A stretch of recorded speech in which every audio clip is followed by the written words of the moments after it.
As a counsellor, I have seen many clients who have had a range of personal and interpersonal issues that have impacted them greatly.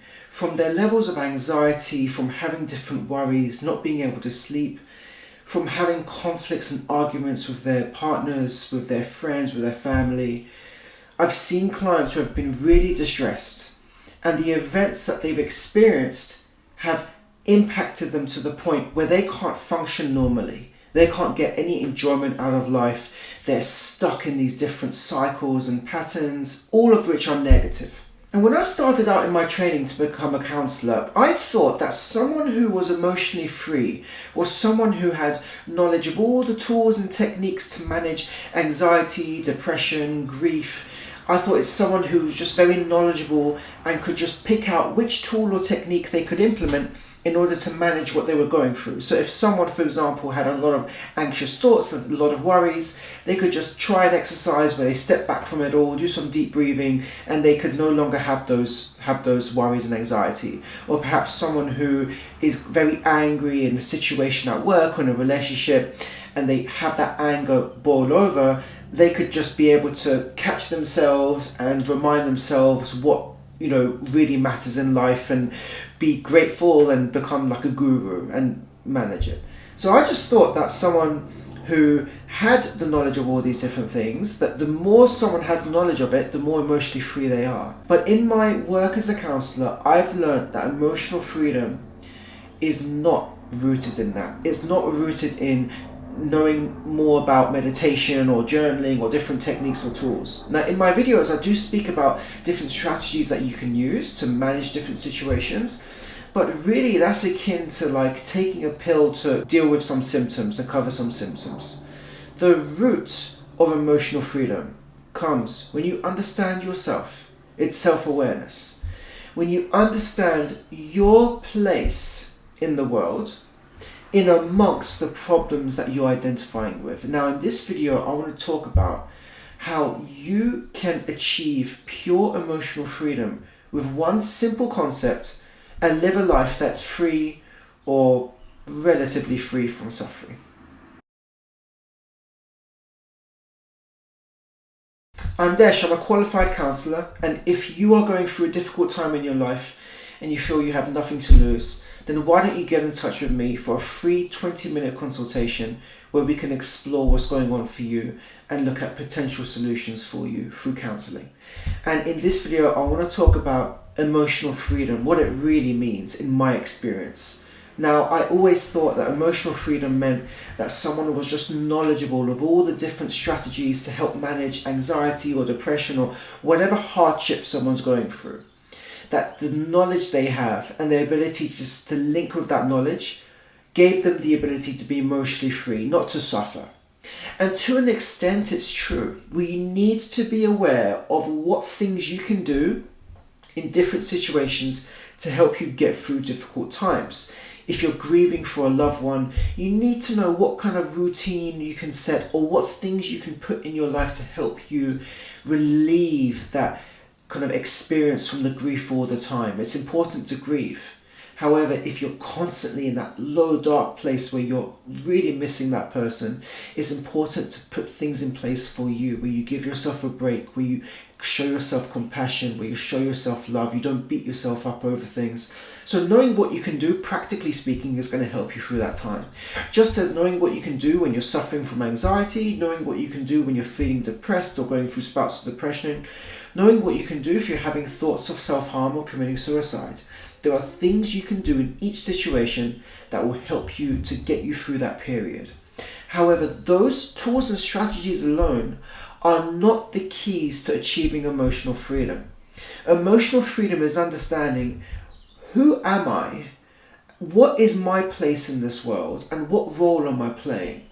And more importantly, is understanding what impact do these different things in my life have on me?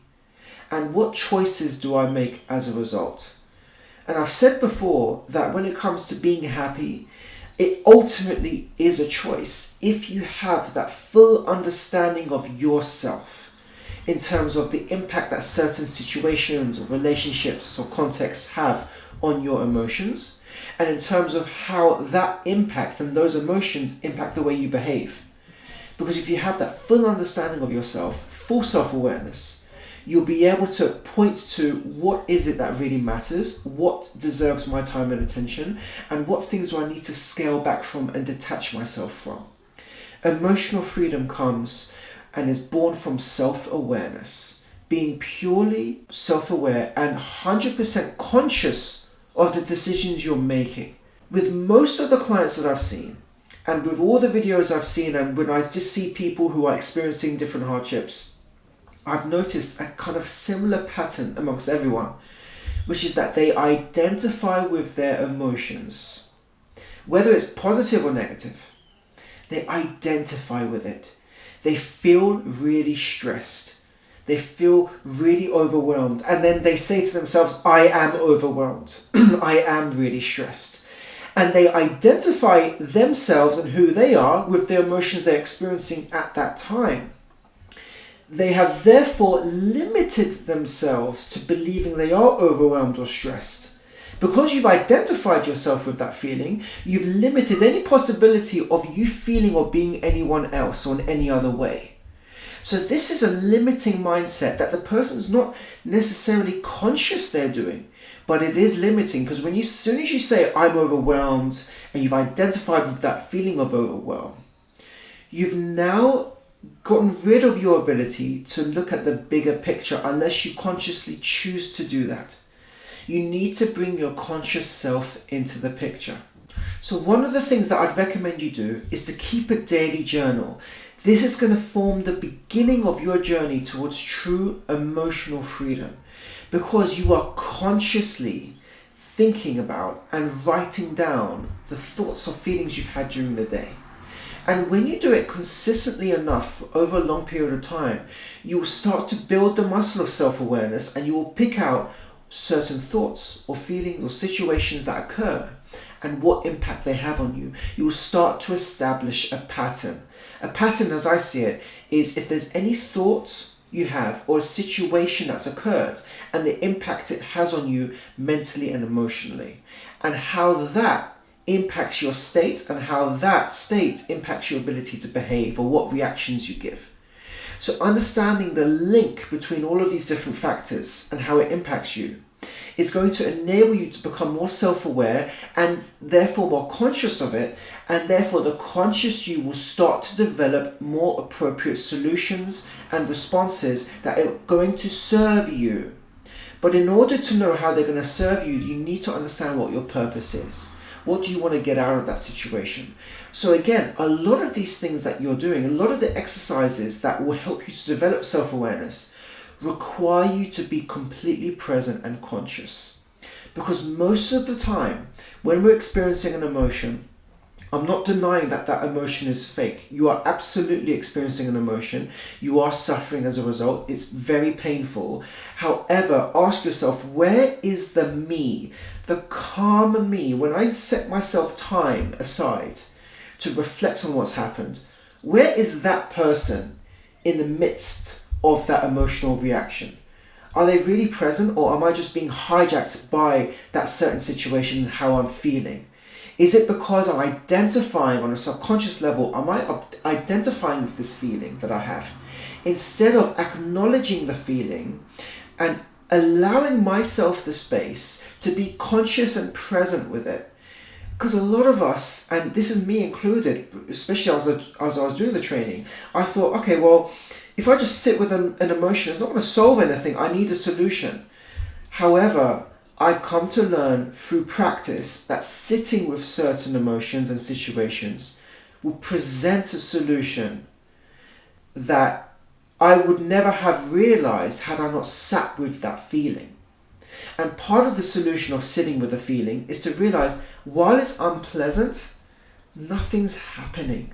Have I allowed myself all this time to be dictated and controlled by this emotion without actually taking the time to sit with it, even no matter how unpleasant it is, to realize I have greater control than I thought?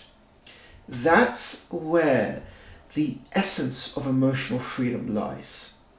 And this is the work that I tend to really focus on with my clients, because that emotional freedom is the ticket for them to be able to live a life on their terms.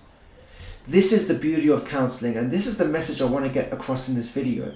It may not be clear, especially if you're having a kind of rough time where you're experiencing a lot of suffering emotionally. This may not make sense entirely. However, when you go on that journey of self-discovery, where you recruit your conscious self to sit with what you're going through without judgment, you will experience and realize emotional freedom. And this is why counseling is so powerful, because there is no judgment. There's just space for you to talk about what's going on for you. So if you want to get in touch with me, and if you have 20 minutes to spare free of charge, let's have a chat to find out what's going on for you. And comment below what emotional freedom means for you and how that meaning has changed as you're doing the work on yourself. I'd love to hear from you. Please like and subscribe. There will be more videos coming out very soon.